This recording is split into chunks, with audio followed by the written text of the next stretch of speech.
Okay, so we're logged into the Geofence library tool. So we can see up here, we've been through the registration process. So what we're going to do now is draw a container handling facility with a BIC code. So I'm logged into the tool. What we can see across the top here is the search options. You can search by a full facility code for BIC or SMDG, search by a UN low code or by a country code. Both the BIC and the SMDG are child codes, official child codes of the UN low code. SMDG maintain the ocean terminals for where the codes will be used in vessel departure and arrival messages and also for sailing schedules. And the BIC facility codes will be used for M&R processes, gate in, gate out messages, and you'll also see these codes in some of the ocean carriers track and trace systems via their API. So we're going to draw a facility from scratch. So this list here shows everything that we've got submissions in the library for where the community have made a suggestion. So that's a pending task for the review panel to review these facilities. Just looking through this, we've also got the source. Review panel is if there's no identifier or no claim essentially from the facility. So we've got facility provided. This is our preference where facility owners, the depot owners, the terminal operators can provide their geofence to take control of their virtual boundary as well as their physical boundaries. And obviously that can be used in the smart container world. So we also then have local knowledge. So this is where somebody who knows the area personally may make a suggestion based upon their knowledge, and they've submitted a geofence for review to the panel. Okay, so the first thing to do really is to know your facility code. If we just take a look at BIC, which is the example we're going to use. If I go to the BIC website and use this facility codes, it brings us to this page. If you're a facility owner, you can search by your company. If not, you can search by a location or by a country. So I'm going to look at Italy, and I'm also going to look at Salerno. So I'm using the UN low code to make a search. Okay, that will give us a list of results in here. I'm going to take a look at this Memely depot. So if I just click on view so we can view the facility page, this is where the geofence will be published as well as being available within the API. Just going to zoom in, see what the map looks like if I click satellite view and just take the tilt off of the map. This looks like a pretty simple shape. So what we're going to do is draw the geofence for this facility. We can see the name and address, the operator. So we're going to take this one forward. So we've got IT Sal MEMA. So we're going to take this, we're going to go over to the Geofence library tool. We're going to search for the code.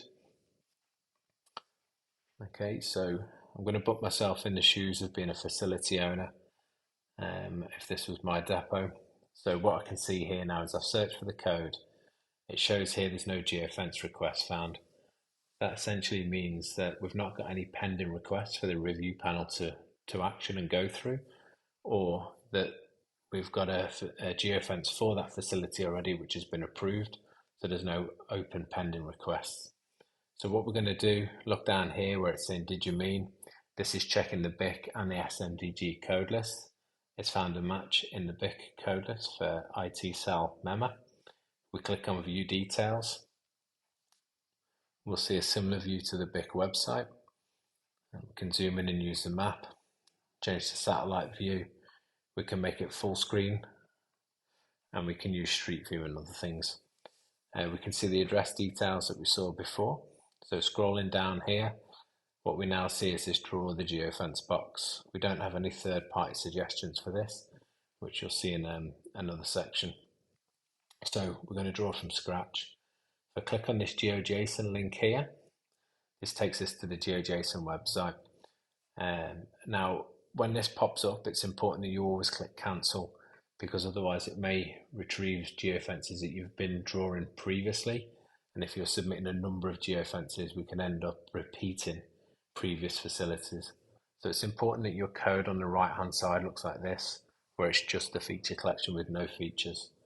That's the GeoJSON code that we'll see change as we make the polygon.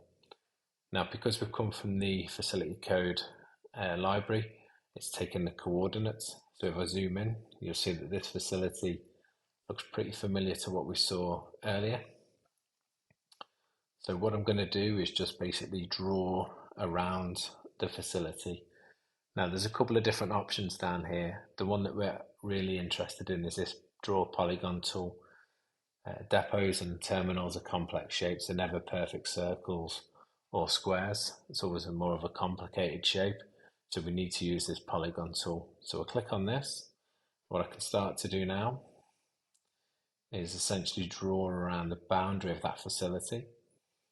Okay, so I can use as many points as I need to. Okay, just to come through. So all we're doing here is creating a collection of dots essentially, which form the facility. Now what you see, we're always tied back to that first point. It's important to close the geofence. You click on the first point. You know when that's done because it goes green.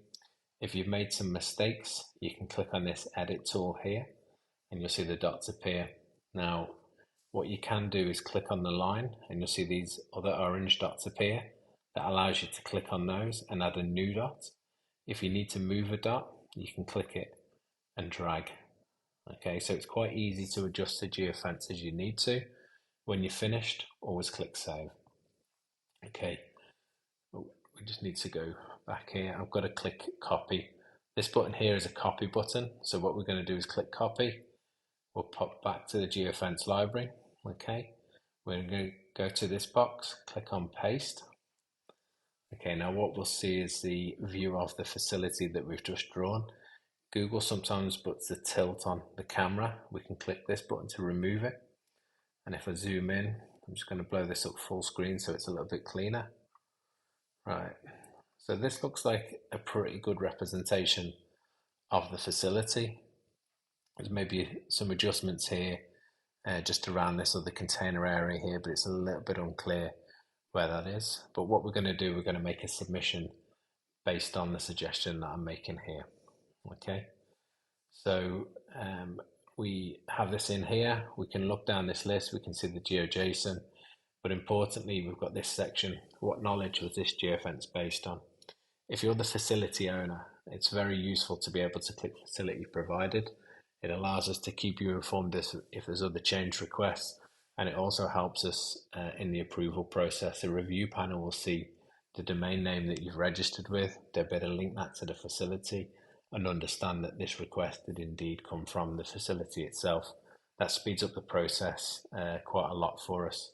We've got local knowledge. I could maybe be a truck driver, for example, that delivers to that facility, or somebody who knows it from a carrier or other supply chain partner. So I'm just giving my opinion based on my experience of visiting the facility. If you're not sure, just leave it on the review panel and it will go through the review process, whether that's a global review process, which we run a couple of sessions a week, or a regional convener panel, which run more frequently.